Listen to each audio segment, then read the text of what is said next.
A man, once born into chains, later freed, became one of the greatest minds in history. Epictetus never ruled an empire, commanded armies, or sought riches. Yet his words have shaped warriors, emperors, and thinkers for centuries. His teachings hold the power to sharpen the mind, fortify the soul, and sever the grip of fear and doubt. But be warned, this knowledge demands something from you. It will force you to confront your weaknesses, to strip away the illusions you hold dear. It will elevate your thinking, but only if you are willing to let go of comfort. Are you ready? Let us begin. Imagine Rome in the 1st century, a world ruled by power, by status, by force. In this world, a man with nothing, not even ownership over his own body, spoke with the authority of a king. Epictetus was born into slavery, his fate dictated by another's whims. He was owned, controlled, and yet, not once did he allow his mind to be shackled. Even under the weight of chains, his mind soared above emperors. He would teach that true power is never in wealth, never in possessions, never in the praise of others. True power is found in mastering your own perception, in ruling yourself. His words, spoken centuries ago, hold even more weight today, in an age where distractions dull the mind, where emotions are manipulated, where people live at the mercy of opinions. But Epictetus had no interest in comforting words. He spoke only in truths, uncompromising, unforgiving. And so, we turn to his teachings. Epictetus once said, "No man is free who is not master of himself." Freedom, a word so easily thrown around, yet so rarely understood. The world tells you that freedom means doing whatever you wish. But Epictetus saw the flaw in this thinking. A man who cannot control his anger is not free. He is a slave to his temper. A man who chases approval is not free. He is shackled by the opinions of others. A man who fears loss is not free. His happiness is held hostage by fate.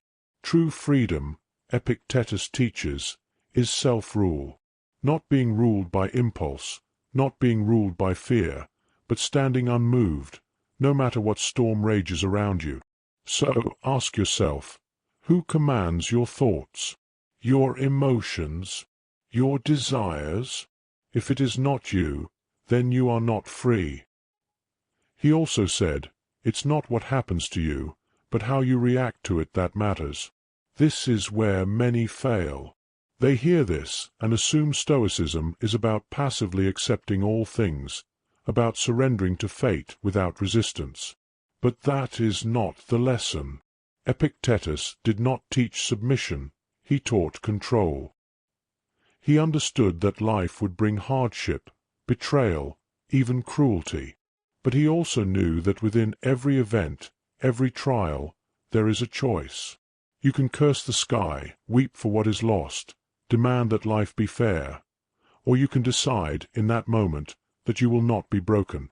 A setback, a lesson, a betrayal, a revelation of truth, a loss, a sharpening of the soul.